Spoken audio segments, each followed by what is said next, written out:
Thanks very much. Thanks for coming today. In particular, I'd like to thank Sole for sponsoring this talk. And as a point of disclosure, Sole is the company that's made a charitable donation to our lab to simply pursue research. We do research not for them, but with them. What I'm going to talk about today is gait analysis. What is the state of the nation, I guess, in terms of the research that's been conducted, not only within our lab, but other labs. And my goal is to give you some bite-sized pieces of information that you can take back to your store in terms of putting people in the correct shoe. So I'll take a bit of a historical perspective with this, and then I'll talk about some of our research to do with the foot itself and the interrelationships. We'll talk about orthotics, and we'll kind of finish it off with barefoot and minimalist footwear as well in terms of summarizing that research. So the Running Injury Clinic is a public facility. We see members of the public in terms of trying to understand what's the root cause of their injury, or trying to understand how can we help them to prevent an injury. And we also conduct a lot of research spanning, of course, running injuries. We are called the Running Injury Clinic. We also look at low back pain, at knee osteoarthritis, and since 2007, we've actually been researching algorithms and methodologies for footwear and orthotic prescription as well. We treat every patient and every research subject as a puzzle. It's an injury puzzle. Everybody's a puzzle, and we're just trying to figure them out. We try very hard not to isolate and look at just one piece of the puzzle. So we take scientific measures of people's gait mechanics in terms of walking and running. We take scientific measures of strength of numerous muscles throughout the lower extremity, flexibility of those tissues as well, and anatomical alignment. So primarily what I'm going to talk about today is the interrelationship between biomechanics and alignment. So alignment is just the way you're built. Blame your parents. You can't change that at all. But that has an influence in terms of what your biomechanical pattern will look like. Certainly you can influence strength, and your customers, the runners, can influence their strength. They can either get lazy and they can let that muscle become weak, or they can run too far and let it become fatigued, or they can do something about it and they can make a muscle stronger. So what happens in any of those paradigms in terms of strength and its influence on biomechanics is what we're going to talk about today, is these portions of the injury puzzle. Foot pronation is a very complex motion. What's most commonly assessed by you in store or by a clinician is what's going on in terms of the rear foot. So certainly rear foot motion, rear foot inward collapse, is a portion of foot pronation. But the midfoot is also collapsing. The forefoot is rotating parallel to the floor itself. And all of this is occurring while the ankle is flexing and the body weight is coming over top of the foot. So there's a lot of complexity in terms of foot pronation. To simply boil it down and say, well, the rear foot's doing this, therefore the rest of the foot is doing that, is overly simplistic. And we're going to talk about how to make some associations between if you see something going on in the rear foot, what's happening in the midfoot. So this is a figure that I'll commonly refer back to. And I'll take rear foot pronation here as the rear foot inward collapse. And at the same time, the midfoot is collapsing, the forefoot is rotating, and then coupled with that is the lower leg internally rotates as well. So as the foot pronates, the lower leg rotates, and now you can start to gain some understanding for how the foot motion can influence the kinematic chain up above as well. So we'll talk about some research that we've done behind this. But first, before we get to that, I kind of want to talk about some shoe fitting myths. So I'm going to leave all the myths up here, and we'll talk about them one at a time. And as I go through the presentation, I'll be referring back to this in terms of, well, what's the research? Why can't I be so confident as to say that mass equals greater support? So it does not. So we've actually got a lot of data to show that you can weigh 200 and some pounds and have a very rigid arch. It doesn't mean that foot needs to be controlled. I actually take great pride in being a dork. I obviously wear a bow tie, so I am a dork. But I love finding new internet-based shoe fitting guides. And I try to figure out their algorithm. And usually the biggest piece of the algorithm is mass. Once you get to about 75 kilograms or 80 kilograms, somewhere in there, about 175 pounds, it automatically throws you into a stability or a motion control shoe. And that makes me chuckle because I know that that's not the case. You can have a lot of extra pounds on you from a fat standpoint or from a muscle mass standpoint, and your foot can behave well within normal limits. It can be rigid, in fact. It doesn't need extra support. So just because somebody is big and muscular or big and fat doesn't really matter. It doesn't mean they automatically have to go into a controlling shoe. Just because somebody has a flat arch doesn't mean they need more support. And in the same respect, if they have a really rigid high arch, doesn't necessarily mean, or sorry, if they have a really high arch, it can actually be quite mobile. So just because they have a flat foot doesn't mean they need a motion control shoe. Certainly injury does not equal more support. We're going to look at this historically in just a few moments, but just because somebody has an injury, do not automatically overprescribe footwear. So because that runner has knee pain, don't just make the jump to a stability or a motion control shoe. Correct footwear prescription is part of the injury rehabilitation puzzle, but it doesn't necessarily mean that they have to be in a controlling piece of footwear. And in the same respect, orthotics, because somebody has either an over-the-counter device or a custom-made device, that does not mean they need less support. So oftentimes there's a bit of a rule of thumb that, oh, you have orthoses, we're automatically put you in a neutral shoe. That's not a bad approach, but they don't match up necessarily, and there just needs to be a little bit of evidence behind that. Shoe comfort plays a big role. There was actually some nice research done in a lab just down the hall from me at the University of Calgary, and if you're walking or running in something that is uncomfortable, you really change your mechanics. That's kind of intuition. We really didn't need to do a 4-year study on that necessarily. But if something is uncomfortable underfoot, that's a bad thing. So we try to make a generalization and make a footwear recommendation in terms of a category. You need a neutral shoe or a stability shoe, for example, and then let them find the shoe itself that fits their foot best. What's rarely considered in terms of footwear prescription is the last of the foot. So most people here in North America have a semi-curved foot. If you look at the orientation of the rear foot relative to the forefoot, there's a 5 to 8 degree angulation of the forefoot. So in other words, that foot needs to be in a semi-curved shoe. So in this example, I've got a straight-lasted foot in a straight-lasted shoe on the figure on the left. And you take that same foot and you put it in a semi-curved shoe, and quite literally you're putting a round peg in a square hole, and it's not going to be comfortable. So just because somebody doesn't find a shoe comfortable doesn't mean it's the wrong category. It might just be the wrong last. So you can change that. So they might need a neutral shoe and a straight last, which can be done. They might need a motion control shoe and a semi-curved last, which can also be done. So comfort plays a large role in terms of their mechanics, but what is often underutilized is looking at the orientation of the foot itself. There's a session going on right now about video analysis in clinic and in store. I'm just going to talk about it briefly here. So these are data from a study that we published in 2007 looking at a standard video camera, so something you would buy at Future Shop or Best Buy, which is 30 hertz. It films 30 frames per second compared to a high-speed camera. In this case, it was 100 hertz or 100 frames per second. Positive numbers, excuse me, positive numbers are an overestimation. Negative numbers are an underestimation of what the foot is actually doing. So what you can, and then it's groups of 10 footfalls for 10 subjects across. And you can see that it's one footfall is different than the next footfall. In some cases, you can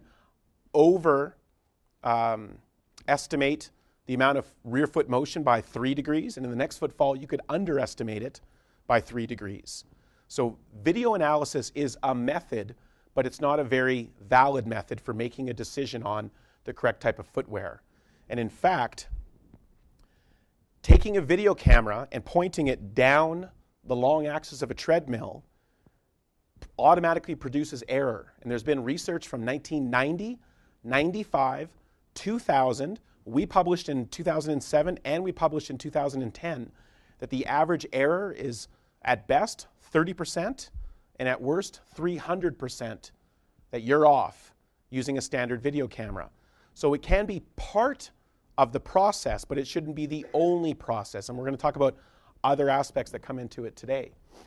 Most every runner will have about a 5 degree toe out angle of their foot while they're running. And if the camera is directly behind the treadmill and their foot is pointed 5 degrees outwards, every degree adds 7% of error. So if nothing else, turn your camera so it's down the long axis of the foot. That's going to give you a more accurate reading without a doubt. But don't just rely on video analysis. Video analysis is not more accurate than visual analysis. Certainly the gold standard is biomechanical 3D analysis. But what we're going to talk about today is trying to just bring a little bit more evidence to even just doing it from a visual perspective, but what do most people do? Well, most people fall within just a bell-shaped curve. Life is a bell-shaped curve. Whatever variable of interest you want to talk about, life is a bell-shaped curve. So we have lots of data. We've actually spent the last 9 years developing a worldwide network of clinical and research partners. Everybody has the same scientific equipment. I'll talk about it a little bit here in just a moment. And all the data feeds into a central database. So we have thousands and thousands of runners. So I can be very confident that the numbers I'm going to put up here and the stuff I'm going to talk about is based on very valid data that's scientific quality. So based on this bell-shaped curve, we know that 68% of the population are going to exhibit normal mechanics. We're going to talk about just foot mechanics here to begin with. So between 1 and 2 standard deviations outside of the norm, that's 13% of the population. And then from a scientific standpoint, we would consider an outlier to be 2 standard deviations beyond. That's only 2% of the population. Okay? So if I put this in a different context, 68% of the population will exhibit just typical foot mechanics. And down on that end of the spectrum will be people who exhibit reduced mechanics, and on this end of the spectrum will be excessive mechanics. So when I started the clinic in 2003, the word pronation was worn as a badge of dishonor. It was kind of a leftover from the late 90s and the 2000s. You know, people would, I'm a pronator, I'm a leper, I'm a terrible person, I've been told I pronate. Well, yeah, good. Hey, congratulations. You are typical. You fall well within the normal limits in terms of what your foot should be doing. The foot should pronate. It needs to pronate. Your foot needs to pronate or unlock. It has to unlock to accommodate to uneven surfaces, to disperse the shock wave traveling up your body, and to get your big toe on the ground. You have to get your big toe on the ground so that it can serve as the rigid lever as your foot resupinates and propel you forward. So pronation is something that happens in 85% of the population. Okay? In terms of 2 standard deviations out. Now, I was fortunate to give a talk at the Fleet Feet conference back in June in Washington. So we pulled the database, we pulled these thousands of runners, and I can confidently tell you that 68% of the population have between 2 and 10 degrees of rear foot motion, which is actually what the literature has been saying for a few years anyways, but most of those studies are based on relatively small sample sizes of 8 or even 20 people for the most part. So we have a normative distribution, and most people have about 2 degrees of motion, even as little as 2 degrees of motion. So it's very rare to get somebody who underpronates. And in the same respect, it's very rare to have somebody excessively pronate. If you want to put it in the context of footwear prescription, for every 10 people that come in your door, 8 of them, 83% of the population, they need a neutral shoe. They fall from that side of the spectrum in terms of reduced foot mechanics to within 1 standard deviation. So this is the horse that I will start to beat now, and hopefully I will beat it to death based on our research and other people's research. For every 10 customers that come in, 8 of them will exhibit normal foot mechanics, just based on the data itself. So even if you think that you see somebody excessively pronating, please remember this slide and just second guess yourself for a moment and say, well, maybe that's only like 9, 10 degrees. Maybe that's within normal limits, because it's very rare for somebody to exhibit that excessive foot pronation mechanical pattern. So if we look at footwear demographics and what have the sales been, we'll look at that in just a moment. Really what we should see is that 85% of the sales should be in the neutral category, or I'll even throw minimalist in there, as well.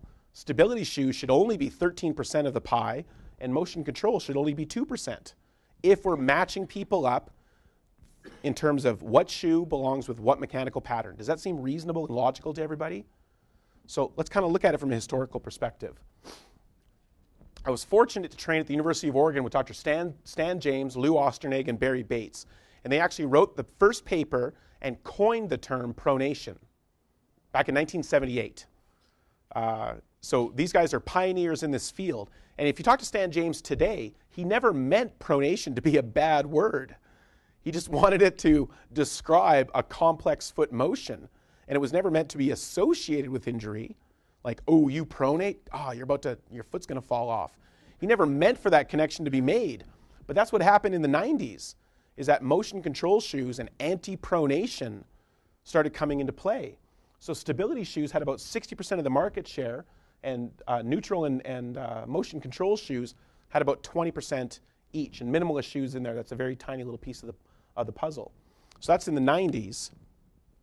And Jack Taunton from the University of British Columbia published a nice paper based on the last 10 years of running injury data, and he showed that about 50% of runners get injured every year. So now we've got this surge of motion control shoes, and orthotics started coming in big time in the 1990s. Everyone was getting orthotics, got to minimize that foot motion. So in the 2000s, we saw neutral shoes kind of gain a larger market share, if you will, and a lot of that was due to orthotics. People came in with orthotics, and they were automatically paired with a neutral shoe. There's kind of a rule of thumb, and that's a myth that they don't need to go together. Stability shoes still held about 60% of the market in terms of this anti-pronation movement, but still, Jack Taunton published another paper over the next 10 years, showed that there's still about a 50% injury rate. So shoes had made leaps and bounds in terms of technology, but it really hadn't touched the overall injury incidence. In fact, there was a doubling of some injuries due to the overprescription of footwear. So we saw IT band in particular double in the 2000s because people were unnecessarily put into a motion control shoe, and that posted them outwards and put more strain on the outside of the lateral column of the leg itself. And there were other injuries that were associated with the overprescription of footwear as well. And then in 2010, we see that neutral and stability shoes kind of have an equal share for the most part. Motion control has about a 7% share, but again, so that's good that it's coming down, but really it should be, if we're going to do an evidence-based method here, we still need to see far less stability shoes, even fewer motion control, and just neutral shoes in terms of matching up normal mechanics with a neutral shoe itself. And then certainly minimalist shoes have surged up in the last few years, and we'll talk about that in particular. But guess what? We still have a 50% injury rate. So for 37 years, the literature has clearly pointed out that 50% of runners get injured every year. So shoes have not impacted injury rates at all. Now, and that's simply because they are not the magic bullet. And I know runners love it to be the magic bullet. There was a great study out of the UK that showed runners will buy 2.2 pairs of shoes before they seek medical advice. So they'll walk in with their third pairs of shoes, so now they're about $700 into it, and still their knee hurts. Well, sure. So I don't even care if it's the wrong shoe. They were hoping that fixed the problem. It is part of the puzzle, absolutely. Correct footwear prescription influences their biomechanics, but biomechanics are also influenced by structure and strength and flexibility, as we talked about in the beginning. So we'll talk about orthotics and we'll talk about footwear here, but please just keep in mind that 85% of the population belong in just a regular non-controlling shoe. Okay? Now, Ryan was a student at the University of British Columbia, and he actually did a really nice randomized clinical trial where they measured the structure of people's feet and measured their biomechanics, and then he just randomly assigned shoes to people. So he knew all of their mechanics and foot structure, and then some people got motion control, and some people got stability, and some people got neutral shoes, as compared to people who just self-selected their own shoes. There was about 110 in each group. And what he found was that people who received motion control shoes when they shouldn't have, based on their structure, based on their mechanics, they were far more likely to be injured compared to the other individuals. So incorrectly prescribing shoes is a bad thing. Overprescription is a bad thing as well. So you cannot automatically take someone and say, oh, you want to prevent injuries? Then we got to beef up that shoe. That can lead to more injuries. Okay? And then Richards put out a systematic review in 2009 and just said there is no evidence-based method for prescribing footwear or orthotics for that matter. So one of my first research grants was back in 2007, and we've been working on this for about 5 years now. So, and we're actually pretty close. We've actually got a bit of an algorithm and a method in terms of and validating it to our 3D motion capture system, and I'll talk about that in just a moment. So invite me back next year, and we'll probably have something a little bit more concrete for you at that point. Today we're going to still keep talking about just summarizing the literature. So what do I do? Well, I have the same type of lab that a lot of researchers around the world have. We do standard biomechanical analyses. We put these little markers on specific anatomical landmarks. We turn people into a 3D stick figure, and then we're going to map a skeleton on top of that. And with millimeter accuracy, we'll measure relative motion between these various joints. It's the same technology for Lord of the Rings. It's the same technology for EA Sports. It's just using multiple cameras and creating a biomechanical model. We don't turn them into a furry animal or a golem. We just look at it in terms of normal skeletal motion. So it's fairly standard stuff, but we just take a bit of a different twist to it because we're always looking at those interrelationships, as I talked about. One of the first interrelationships that we wanted to look at in terms of what's going on down at the foot, we wanted to look at Tibialis Posterior, which is a critical muscle. It's one of the most commonly injured muscles and one of the most commonly overlooked muscles as well in terms of what influence does it have on the foot. So it runs down the inside of the shin. It goes behind your inside ankle bone, and then it attaches all underneath the arch. It has multiple attachments all underneath the arch. So it dynamically supports the arch, and it dynamically reduces strain to the plantar fascia as well. So I want to look at this from two different paradigms, or I want to create a paradigm and look at it in two different ways. I want to take a strong muscle, and I'm going to make it weak. I'm going to fatigue it. And I want to see what influence does that have on mechanics. And then I'm going to take an injured muscle that is weak because it's injured, and I want to strengthen it. And we've done this with a number of different muscles throughout the body as well in terms of this overall paradigm. Now, most research to date, as I'll get to a systematic review that we did in 2007, most studies in the past have modeled the foot as one rigid segment. So they take 3 markers, they put it on the rear foot as you see here, and then they assume that the rest of the foot does exactly the same as whatever is going on at the rear foot. And that's a very simplistic approach. 25% of your bones are in your feet. So there's a lot of joints, there's a lot of articulations, there's a lot of motions. It's a very complex beast.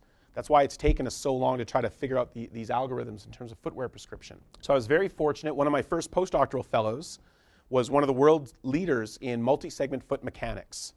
So we take those same markers and we put them on very specific landmarks all throughout the foot. We divide the foot up into a forefoot, a rear foot, and a midfoot section. So we're at least breaking the foot up into 3 different sections, and we want to see what's going on in terms of the shank as well. And we're really looking to measure these 4 motions that I talked about earlier, trying to get a better idea of what's going on in terms of the overall foot. If I take the bell-shaped curve paradigm and I apply it to the arch structure, most people are just going to have a very typical arch height, and they're going to have very typical arch mobility. Okay, so again, that's 68% of your population. On that end of the spectrum, you're going to have that high arch that's very stiff. And on this end of the spectrum, you'll have a low arch that's very flexible. Now, position and flexibility are kind of 2 different things. You can have a very high arch that's really flexible. Does that make sense? And you can have a very flat foot that's very rigid as well. So there's a little complexity built into all of this. But you know, the foot only collapses about 0.5 centimeter to 1 centimeter. So that's difficult to capture with the naked eye. It's not very much motion at all. But again, 85% of the population is going to fall into that left side of the spectrum altogether. So please keep that in mind, that even though it might look like they have a flat foot, it doesn't need to go into a stability shoe, for example, because they might actually have a stiff arch. And I'll show you some data to support that claim. So one of the first studies we did was a fatigue study. I love fatigue studies. I got a ton of students at the University of Calgary that love to do studies. So this is doing multiple repetitions. And when I say multiple, what I mean is 600 to 800 repetitions of this motion. And there's a force dynamometer built into that, so we can constantly measure how much force output can they produce. So they do these repetitions over and over and over again until we've achieved about a 33% reduction in force output. And then we have them do another 50 repetitions while we start the treadmill up, and then we just throw them on the treadmill now that they're in this fatigue state. And this motion has been shown to best isolate tibialis posterior, is why we did this particular motion. We published 2 papers on this. Now, I'm going to relate everything to 1 degree of rear foot motion. So for every 1 degree of rear foot motion, in just a normal non-fatigue state, your lower leg is going to rotate about 1.2 degrees. So if their rear foot pronates 10 degrees, their lower leg is going to rotate 12 degrees. Does that make sense? They're coupled motions. And their midfoot is going to collapse about 10 degrees if their rear foot pronates or everts 10 degrees as well. And their forefoot's going to rotate about 0.6 degrees, somewhere in there. So that's just normal foot mechanics. These are all coupled motions. They all go together. So the underlying hypothesis was that if we take a muscle that's critical in terms of arch support and rear foot motion, and we significantly fatigue it with hundreds and hundreds of repetitions, we hypothesize that we'll have increased motion throughout the rest of the foot. So in other words, you have a customer who comes to you with ankle pain.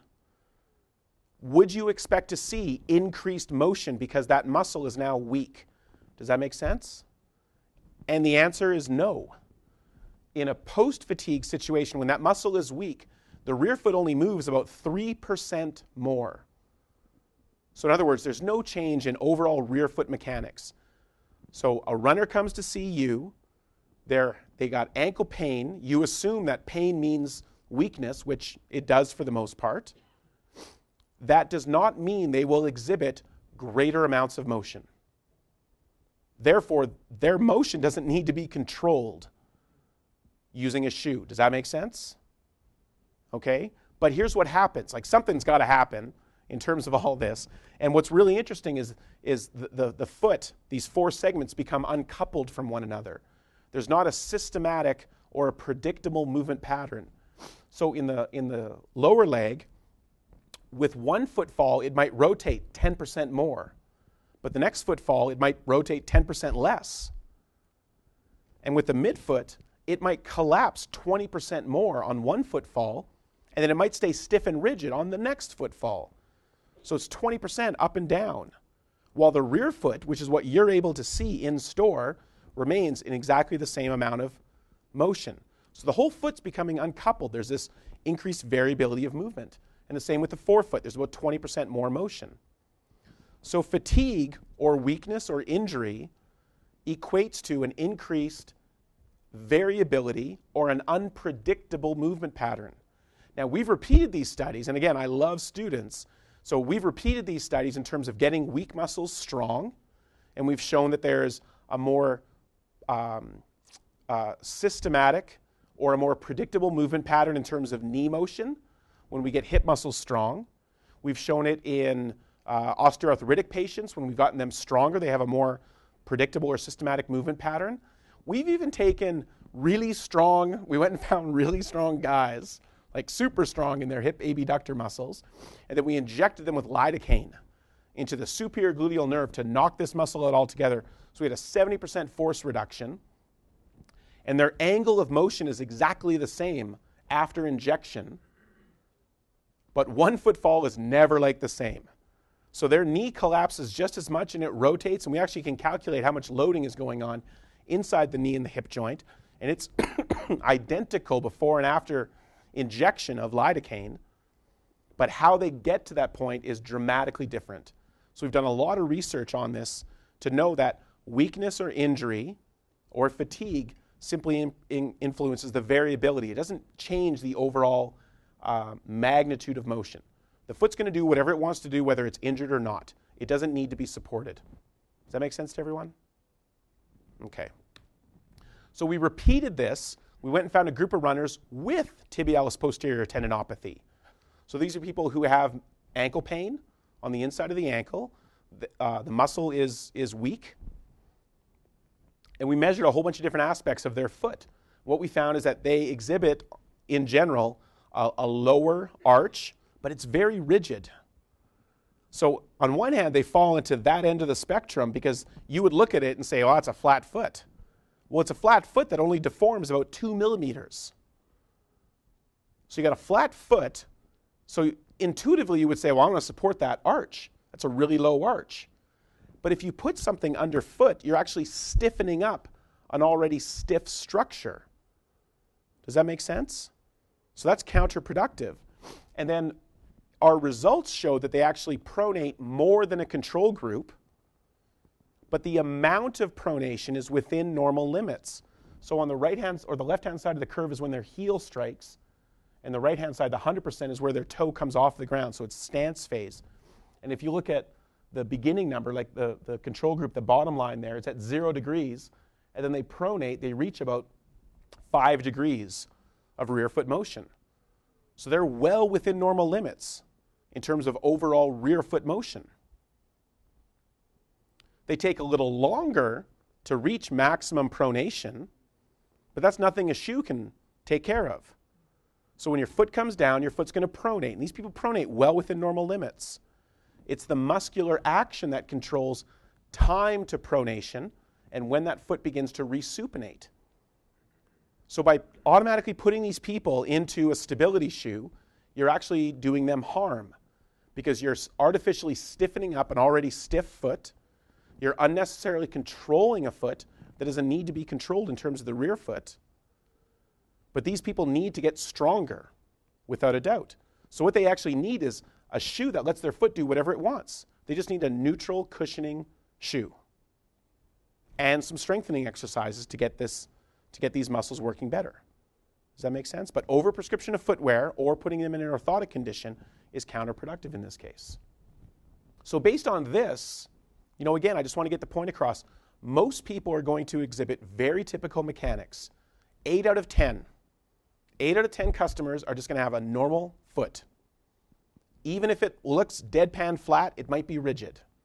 Even if you think it might be excessively pronating, it's probably not. It's probably within the 10 degrees that most people exhibit. We do know that weakness, fatigue, and injury has an influence on foot mechanics, but it does not equate to increased motion that needs to be controlled. It simply equates to the foot uncouples is the term that we used from a biomechanical standpoint. There's an increased variability of movement. One footfall is not like the next, and that cannot be fixed by a shoe necessarily for the broader population.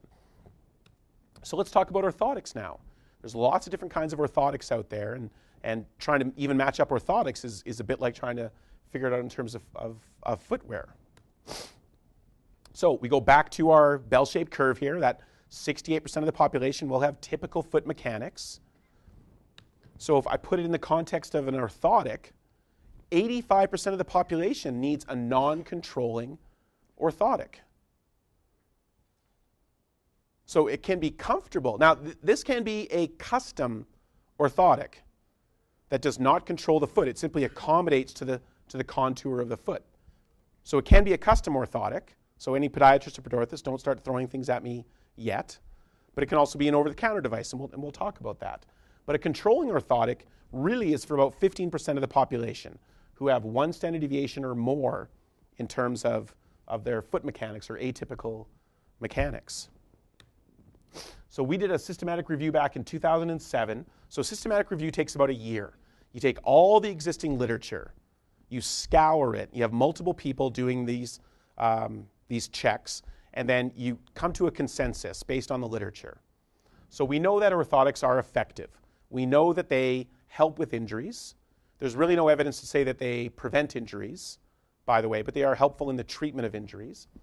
We know that they minimize rear foot motion and lower leg rotation. That's kind of what everyone agrees upon in terms of the literature. Unfortunately, most research has been done on grad students and healthy people. I'm just as guilty as a lot of others. You know, I've certainly published on injured populations, but I've also put research out there, and I'm going to talk about it today, on just healthy individuals as well. So we need to do, the scientific community has to do a lot more research in terms of how are orthotics helping injured runners, not just surmising how it might work from a healthy runner standpoint. But it's unfortunate that 20 years worth of research, you know, we had to boil it down to, all of this is on healthy people. It's like 1 or 2 studies on injured populations. So we need to do a lot more, and we have been doing a lot more in the last few years. And again, most research doesn't really address what's the underpinning biomechanical mechanism. It's modeling the foot as a single segment. It's assuming the foot moves as one. So we started doing some multi-segment foot models. And even I studied with Irene Davis, who's at Harvard. And Irene was fantastic about putting markers on the heel and cutting windows in the rear foot, but that's still just measuring the rear foot.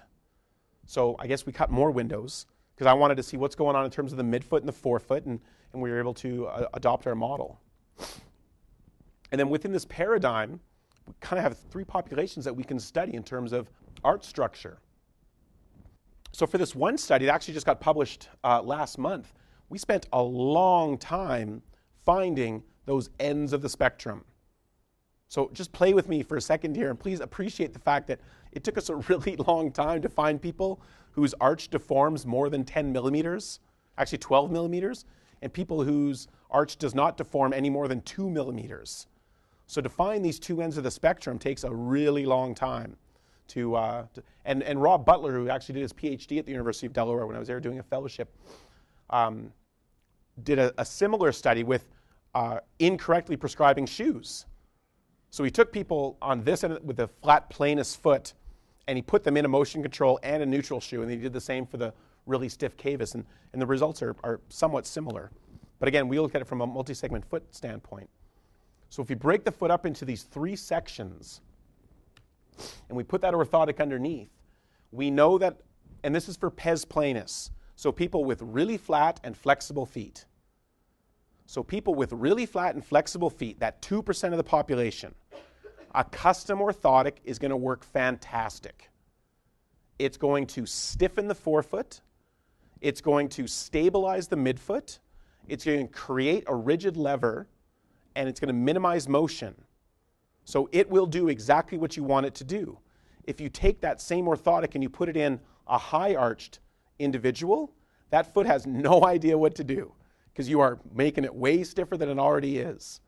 And the overall pattern is way off. It's way different from what you would expect. So we know that custom orthoses with that very flat foot are ideally matched for one another. We don't know about variability of movement because we study this with healthy individuals. But again, it took a really long time to find those 2 ends of the spectrum to try to quantify that. So what do over-the-counter devices do?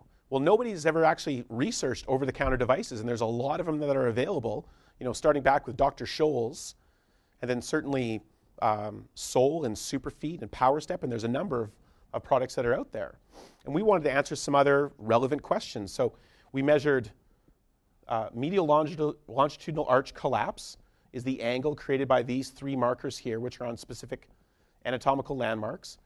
And then if we calculate the distance from that marker to that marker, and that change in length, that gives us, from a bioengineering standpoint, that mimics the pathway of the plantar fascia itself. Now, I just want to make one point clear here. When the foot comes down flat and you accept maximum body weight at mid-stance, the arch is as collapsed as it will get. Okay? So arch collapse occurs at mid-stance. The plantar fascia continues to be stretched up until toe off. So these 2 points continue to move away from one another until the foot comes off the ground. Does that seem reasonable to everybody? Okay. And the reason I bring that up is we'll just talk about the results here in just a moment. Well, we wanted to look at over-the-counter orthotics with the typical part of the population. We didn't want to look at people with the pes cavus or the flat feet, because again, most runners who are buying these products, we're just trying to answer a practical question. What is this product doing in terms of their foot? We also wanted to look at what happens in the molding process. So straight out of the box versus baking it in the oven and then semi-custom molding it to your foot. So we have molded and non-molded in terms of these three variables. Well, what we know is that the Sole device does not control the rear foot. In other words, it lets the rear foot do whatever it wants to do. So for that population, that's fantastic. It does not control arch deformation. What it does do, though, is it significantly reduces strain to the plantar fascia. About 25% straight out of the box, and then the molding process actually works. You get about a 34% reduction in plantar fascia strain. So now, if I have a patient and they fall within that 85% or even 68% of the population, and they have some type of foot, ankle pain, as part of their standard of care in terms of strengthening some tissues and stretching other tissues, we'll put them into some type of over-the-counter device in order to reduce strain to the plantar fascia and let those muscles get stronger. Because the point of those muscles is to reduce strain to the plantar fascia. But if they're in an injured state, I want to give them as much assistance as I can. Does that make sense to everyone? And I like the fact that this doesn't control the foot, because most people, again, just have very typical foot mechanics. So we know that the Sole device doesn't control foot motion. We know that it reduces plantar fascia strain. And this is the first study that's been done on an over-the-counter device. So good on Sole for letting us just play and them kind of sitting around biting their nails wondering what the results are going to be. We also know that the molding process works as well, because the custom molding seems to accommodate to the foot and reduce strain even more. Now, we wanted to look at other devices. So this is kind of hot off the presses. We just submitted this for an abstract, and we just finished data collection as well. But no study had looked at other over-the-counter devices. So we looked at...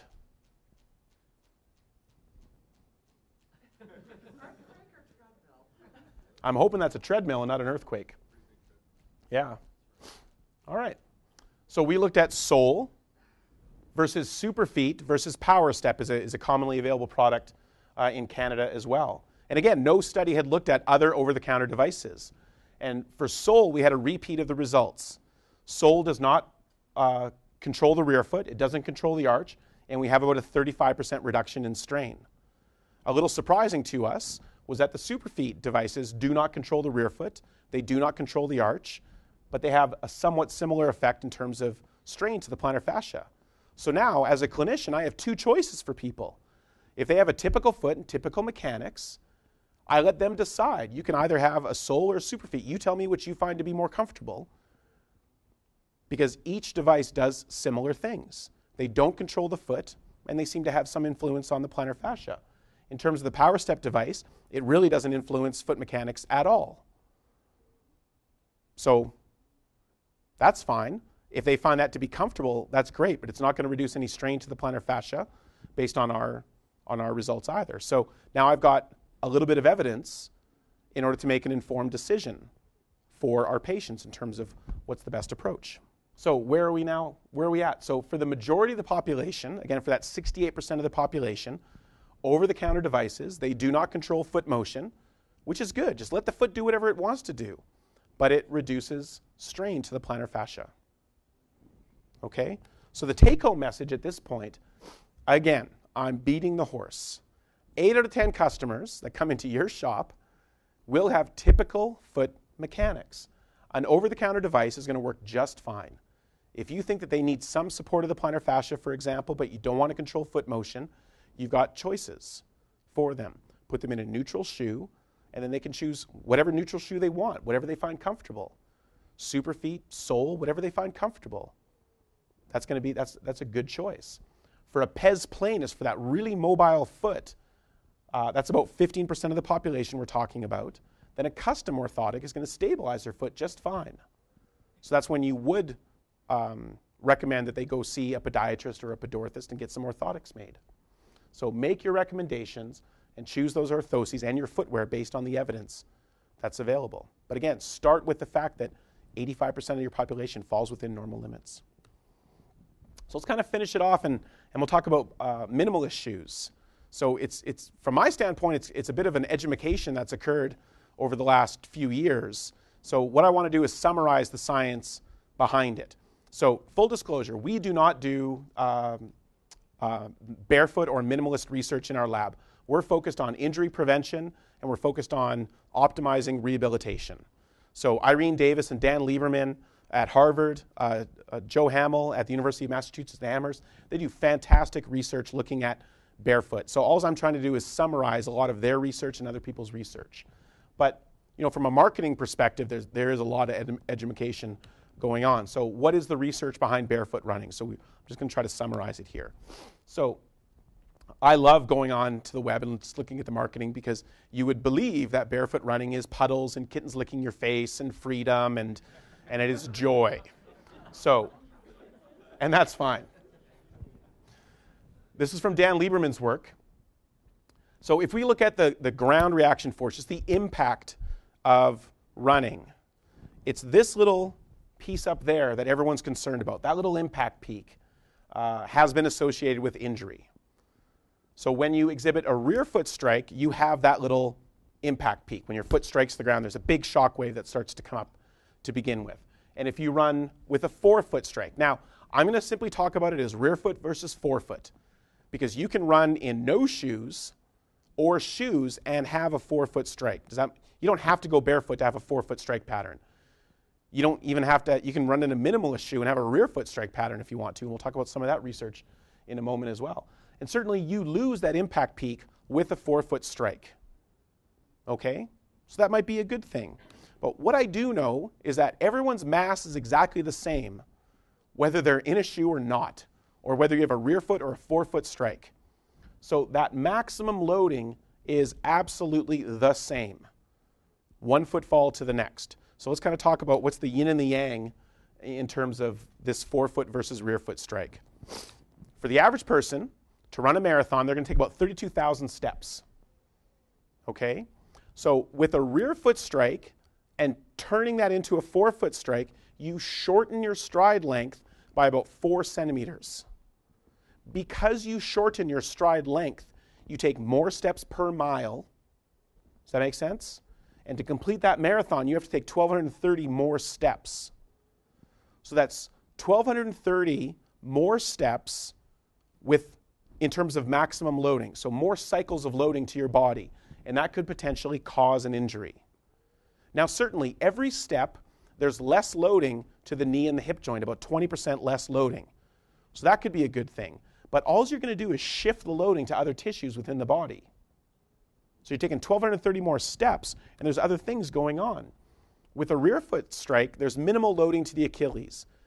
The Achilles tendon gets loaded as the calf muscles contract and as the body comes over top of the foot itself. If you take a novice barefoot runner and you calculate the angle of their foot and the distance from their heel to the ground, their foot will land and it will force their heel down. Okay? That forceful extension or eccentric loading of the Achilles tendon, that's 59% of the force required to rupture the Achilles tendon. So sure, you got less loading to your knee joint, and now you've significantly loaded the Achilles tendon, the plantar fascia, on a step-by-step basis. So that could cause an injury. Now, you don't have any extra weight to carry. Let's say you got a minimalist shoe. It weighs less than a regular shoe, or you got no shoe. That's fine. So you got no extra weight to carry. Just lifting up that extra weight, like, oh, that shoe weighs so much. But if you multiply that by 32,000 steps, if you total that out, that's about 1.5 elephants that you have to carry. African elephants and not Asian elephants, in case you're wondering. So, that's extra load. There's actually a great story. I went to the University of Oregon. There's a great story about Bill Bowerman walking up to Steve Prefontaine before the NCAA championships with a new pair of shoes. And he says, hey, Steve, these shoes weigh 2 grams less than those what you have on. So for the number of steps you're going to take for the 5,000 here, that's 40 fewer pounds you have to carry. And he was eager to put those shoes on because of that 40 fewer pounds. So, that's a little bit of charisma meets coaching and a little bit of science thrown in there as well. But, it's load that you have to carry. Now, that total impact force If you add that up, that's about 191 elephants of shock wave that has to travel through your system. And with a rear foot strike, because of that little impact peak, you got 571 elephants. So we're just trading things off here. So these things could cause injuries, and these things may prevent injuries in some cases, but all you're doing is shifting loads around. Clinically, we see a lot of people with metatarsal, with forefoot problems when they've shifted to a forefoot strike, especially novice runners. We see a lot of plantar fasciitis, metatarsal stress fractures, metatarsalgia.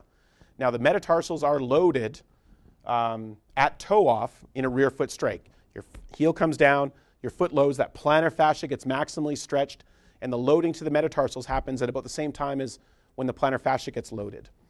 Now, increased loading to the metatarsals is kind of an understatement because you're landing on them to begin with, and they're not really designed to accept all that weight in the beginning. So we see a lot of injuries in those individuals. And then the biggest rumor I like to dispel is the one piece of marketing that really, well, it frustrates me and pisses me off, is that you will float when running with a forefoot strike or running minimalist. And they say that you spend less time on the ground. So if you actually just add up all the time spent on the ground, for the average runner, it's 2 hours and 13 minutes of a 3 hour 20-minute marathon. And because you have a shorter stride length, you spend a little bit less time on the ground, but it's only 2 minutes in total. So it's not like you just floated across this marathon. You know, you got to do some work. So I don't know where that lies in all of it. I just know that the marketing is off in that respect. So where are we at here? Well, hopefully I've given you, I've tried to assemble some of the research that we've done and other people have done. I've tried to give you some evidence in terms of footwear prescription. More research is absolutely needed, without a doubt. That's where my lab and a number of other labs come into play. But the take-home message is the majority of runners are going to exhibit very typical mechanics. Please just let their foot do whatever it wants, but educate your customers that this shoe is not going to be the golden ticket to prevent or to treat their injury. A much more holistic approach needs to be taken, but it's a good step to put him in the correct shoe. Do not overprescribe that shoe based on the injury, based on mass, and a number of other factors in terms of myths. Put them in a shoe, educate them as to why they're in that shoe, and why you don't want to put them in a stability shoe or a motion control, and then turn them on to a resource in town in terms of a sports physiotherapist or clinicians who can help them in terms of what are the other injuries. Send them to our website. We have tons of information about all of our publications, all of our exercises, and the prescription of exercises to get them healthy again. Just put them in a non-controlling shoe and a non-controlling orthotic. That's probably going to work the best for them. First, I'd like to say thanks to all of you for inviting me to come here and speak. So at the running event, this is a really fun venue. We are very fortunate to be sponsored by a number of government and research agencies to conduct our research. I have a team of 17 within my group, biomedical engineers, biomechanists, physiotherapists, and clinical scientists. And we try to do some really good work centered on low back pain, running injuries, obviously, and knee osteoarthritis. And foot prescription has been one of our thrusts over the last while, and we're coming up with some good recommendations here in the next little bit. If you want to get a hold of me, we have a little bit of time for questions here, but we're coming to the end of the session. But it is this day and age, so you can follow me on Twitter and find our Facebook page if you want as well, and I brought some cards as well if you want to come grab one of those. So thanks everyone for your time and attention. I appreciate it.